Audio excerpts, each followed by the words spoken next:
humilhação, dissimulação, o momento exato em que as placas tectônicas da sua realidade se movem e você percebe que o homem com quem planejou dividir a eternidade é na verdade um estranho, vestindo uma máscara de perfeição cirúrgica. Existem mentiras que são como pequenas rachaduras em um cristal, fáceis de ignorar sob a luz certa. Mas existem segredos que são como buracos negros, densos e profundos o suficiente para engolir uma vida inteira sem deixar vestígios. Beatriz e Gustavo eram um casal que todos usavam como referência de felicidade. O relacionamento deles não fora construído em cima de impulsos juvenis, mas sobre uma base que parecia ser feita de puro granito. Respeito mútuo, conversas que atravessavam madrugadas e uma harmonia que beirava o sobrenatural. Faltavam apenas 30 dias para o casamento, o evento que paralisaria a alta sociedade e selaria o destino dos dois. Mas o destino, com seu senso de humor irônico e cruel, decidiu que a verdade não esperaria o sim no altar para se revelar. Tudo começou em uma tarde de domingo inofensiva, daquelas em que o sol entra pelas frestas da janela criando desenhos de poeira dourada no ar. Gustavo havia saído para uma última partida de futebol com os amigos, esquecendo seu tablet pessoal desbloqueado sobre a mesa de centro de Jacarandá. Beatriz, que apenas pretendia organizar as revistas e as flores, notou uma série de notificações que não paravam de surgir na tela. Eram avisos de segurança de uma instituição financeira internacional, sediada em um paraíso fiscal nas Ilhas Virgens Britânicas. O nome do titular da conta não era Gustavo, mas um pseudônimo sombrio que ele usava em fóruns de tecnologia quando se conheceram. A curiosidade transforma o Sei em um frio paralisante quando ela percebeu que as cifras em euros e dólares eram incompatíveis com o salário de um engenheiro. Ao mergulhar nas pastas ocultas do dispositivo, Beatriz sentiu o mundo girar em um turbilhão de náusea e descrença absoluta. Não havia traição amorosa convencional. O que havia era muito mais sinistro. Uma vida paralela meticulosamente organizada. Gustavo não era apenas um engenheiro dedicado. Ele era o herdeiro e o operador silencioso de um legado de dívidas morais e segredos de família. Beatriz descobriu que os pais dele não estavam mortos em um acidente. Eles viviam um isolamento forçado e luxuoso no leste europeu. Tudo era sustentado por um esquema complexo de lavagem de capitais que Gustavo gerenciava com a precisão fria de um cirurgião militar. A cada documento lido, Beatriz sentia como se a pele de Gustavo estivesse descascando, revelando algo irreconhecível e predatório. Ela encontrou registros de viagens dele em jatos particulares, com indivíduos ligados ao submundo financeiro de alto escalão. O homem que chorava ao ver filmes românticos era o mesmo que, friamente, monitorava contas em bancos suíços com nomes de fachada. O segredo dele não era apenas um erro de juventude, era uma fundação inteira de mentiras sobre a qual toda a relação fora construída. O apartamento de luxo, as viagens, o anel de diamante, tudo parecia agora contaminado por esse rastro invisível de dinheiro sujo.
passaportes falsos de diversos países com nomes diferentes, prontos para serem usados a qualquer momento de crise.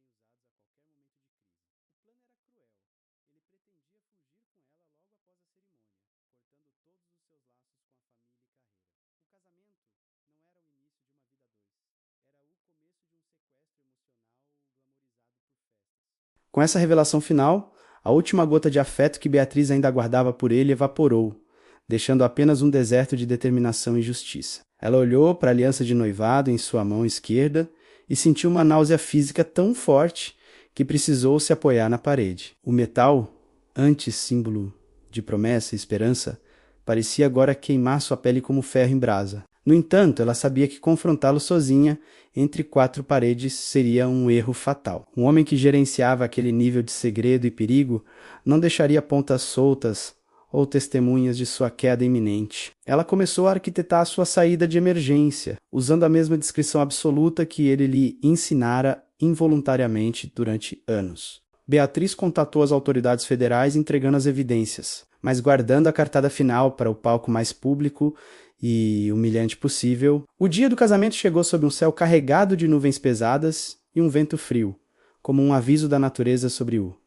que viria. O casarão estava decorado com milhares de orquídeas e lírios brancos, um mar de pureza artificial que contrastava com a sujeira moral escondida. Gustavo estava impecável em seu smoking, recebendo os convidados com a segurança absoluta de um rei prestes a ser coroado. Beatriz, no andar de cima, vestida com um véu de renda, olhava seu reflexo e não via mais uma vítima, via uma carrasca. A marcha nupcial começou a ecoar, um som de trombetas que soava.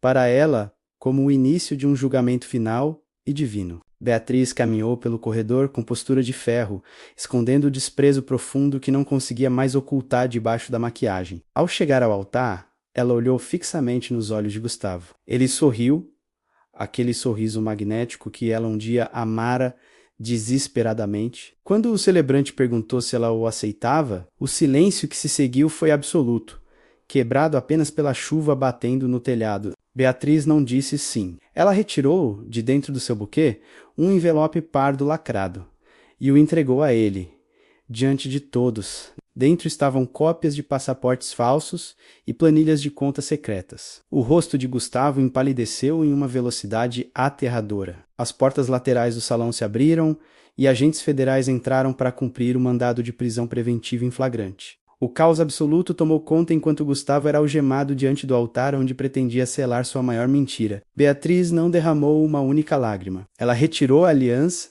deixou-a cair no chão de mármore e saiu sem olhar para trás. Ela reconstruiu sua vida longe dos holofotes, com a paz inabalável de quem preferiu a verdade à comodidade de uma mentira. Gustavo passaria os próximos anos atrás das grades, refletindo sobre como seu segredo foi a ferramenta de sua ruína completa. Esta história prova que a verdade sempre encontra um caminho. Beatriz não perdeu um noivo. Ela ganhou de volta a sua vida. Se você sentiu o impacto dessa reviravolta, deixe o seu like. Comente. Você teria a frieza de esperar até o dia do casamento? Inscreva-se no canal e ative o sininho. Aqui, a máscara sempre cai. Muito obrigado por acompanhar e até a próxima.